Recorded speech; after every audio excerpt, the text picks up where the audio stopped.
What's up, everybody? It's your boy Aki, the realtor here in lovely San Antonio. I'm back again with another video. Today I have Theda here with me. This is the beginning of my interview series of different realtors here in the city. I just want to pretty much pick their mind and find out what they do love or what they don't love about the business of real estate and how they can make it happy maybe for newcomers that might be coming into the business so they won't be so overwhelmed as they come on in. Hi Theda, how you doing today? Doing great. That's awesome. Well, welcome to my show. This is the first episode of me interviewing other people. So, I just want to ask you, I know you're very successful in the real estate business. You know, I actually work for a builder here in the city, and Miss Theda actually brings me people all the time, which is fantastic. So, Miss Theda, how did you get started in real estate? Well, actually, I got started in real estate about 3 years ago. And I'm a teacher. I've been teaching for about 25 years. Oh, awesome. And I was thinking about what's my exit plan. What am I going to do when I finish teaching? And I thought about real estate because my grandparents, they did real estate. And Wow. so because they did real estate, it was just something that I saw. I grew up seeing. So I said, well, I think that's what I want to do. It's something that I like to do. So I took the test and started practicing, doing part-time. And here you are. And here I am. Well, you know they say about 80 to 90% of realtors drop out in the first 2 years. I know when I went to go do my first renewal, when I walked into class, basically there was very few people there. Versus, you know, when you go get your license initially, the classes Right. are jam-packed. Right. Because everybody's trying to get their license. That's So true. how did you survive the first 2 years in real estate? Like, how did you make it over that hump to where you know that, hey, this is something I could do viable, you know, on a part-time level, you know, to bring in additional income for me? Like, how did you survive that, to not be part of that 95% Right, statistic right, of people right. who don't make it? Right, How did you make it right. past that? Well, the first thing to do is to get with a good company, one that will provide you with the training so that you will be able to stay. One of the things that the training that I received taught me is that you start with your fear of influence, which is your family, friends, and co-workers, people that you work with. You tap into those people, the fear of influence, the people that you influence and see on a daily basis. Maybe the people at work, it may be the people at church, it may be the people at the bowling alley if you go bowling. But people that you come in contact with on a regular basis, family members. So that's how I basically started.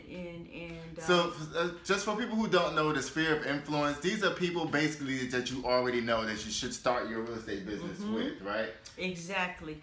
And I was given the advice to schedule at least 4 meetings a week just to go out and have dinner with the people that I know, like you said, your regular people, your friends, your family members, and go out and just have fun and start a conversation. And but lo and behold, somebody knows somebody that knows somebody who wants a home. And that's basically how I got started and how I've been surviving in it. Okay, so sphere of influence. So when it comes to your sphere of influence, like, how did you contact them to even let them know that you were even in real estate? Like, for a rookie person that's coming in, a lot of new people, they don't even know what to do. Like, they know about the sphere of influence, people tell them about it, but like, how do you actually let them know? Were you like calling them, letting them know, or just everywhere you saw them? You know, how did that happen? I started on Facebook, Facebook announcing that now I have my real estate license, doing a little short video, letting everyone know on my Facebook page that I'm now doing real estate.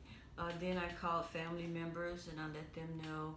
Co-workers, we went out to eat and took them out to eat and started conversations. Say, hey, I'm doing real estate now, you know, and and just those things. Church members, we had a meeting at the church and we were talking, and a family member, they were not a family member, a church member, had just moved here from the military, and they were looking for a place. They needed a place to stay. They were looking for a home. So just basic conversations, you know, with people that you meet. And maybe at church, you know, you're talking, and what are you doing? Oh, I'm doing real estate. Wow. And it just happens. So what do you say to new people who are coming in that think okay, I'm gonna go get my real estate license and I'm gonna be rich next week. What are some of the pitfalls that you would advise a young real estate agent coming in not to look out for? Because you mentioned training, but in my experience, a lot of training, they just did it like take your money. So, what would you advise to a new person coming in, like what to look out for? I would say what to look out for is, number one, you're going to be in debt for probably, I would have it in my mind that I'm going to be in debt for at least a year, because it's not going to happen just like that unless, as you're taking your test and as you're preparing to be licensed, you're already out there talking to people and you've run across some folks. Which is against Trek rules, by the way. Wink. But we all do it. We all do it, though. No, I'm saying if you're having a conversation about what you're doing in your life, you're working on your license, and they say, hey, I'm thinking about buying a home. Right. I mean, that's nothing wrong with that. No, you're right. So that's nothing against Trek rules. But yeah, I would look to be in debt about a year, because you have all your classes you have to pay for, your license you have to pay for, the going, the traveling, the gas, the moving back and forth. So reiterate that again: the traveling and the gas, and I think something we should warn people, new realtors, about is not being a tour guide for the city that you live in. Yes. And we know that can happen very easily. So, yes. So what was your experience with being a tour guide? Were you ever a tour guide? No. No? Because, well, I was. Because I started with my fear. Yeah, right. Yeah, the people I knew. So it wasn't, I didn't do it. I'm doing it, some of it now. But I'm getting to that point now. But yeah. So the debt part, realize that you're going to be in debt for a little bit. But once you make that first sale, then you go from being in the red into the black. Cha-ching! So just realize it's not going to happen overnight. It's not. Open houses is another way that you can pick up clients. Doing open houses for the local builders. Open houses for local builders is a great way to get new clients off the top. It's awesome. Also trying to turn renters into buyers. Oh, turn renters into buyers. Another good one. Yeah. So let me ask you, I like for a lot of people who do real estate to know that this is something that you really have to have a passion for doing. So yes. What is it that you get out of it? Like, what's the most rewarding part of doing real estate for you? I love helping people get homes. The last 2 closings I've had have been people that are in their late 50s that were told that they would never be able to buy a home. Never be able to buy a home. And they've been renting and they've raised their children. Their children are older, 27, 30, grown. And now they're buying a home and they've been renting all of their life. And that's really rewarding. Yeah, it makes you feel good, right? Yes, when you can help someone realize what they say, the American dream of home ownership.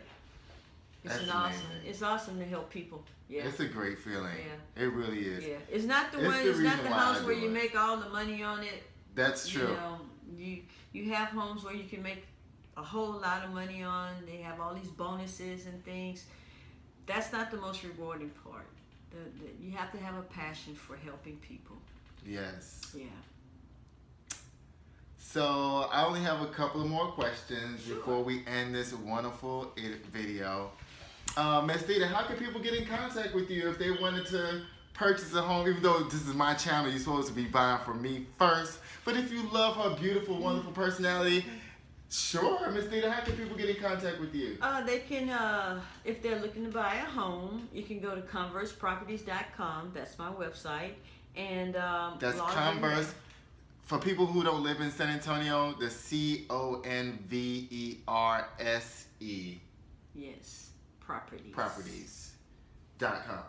Yes, .com. Yes. And log in there. You can do a property search.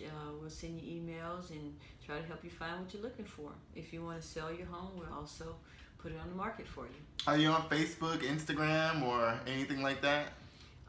Those are in the makings. Okay, awesome. Yeah, Awesome. those are in the makings. You know, I don't really keep up with my Instagram page, y'all. I promise I'm gonna do better, but you know, sorry. Well, thank you so much, Miss Theda, for spending a little bit of time with me today. Thank you for having me. I loved having you on my very first show. I'm gonna be interviewing different realtors all around the city of San Antonio, especially trying to point out the very successful ones and shine a light on what they do and try to help the community and try to help other realtors get their businesses better, okay? Awesome guy. Well, thank you. Again, I'm Aki. You can reach me at 210-719-0502 or search for properties on akileach.com or go to Aki Leach the Realtor on Facebook. I see you guys later. Next time. Peace.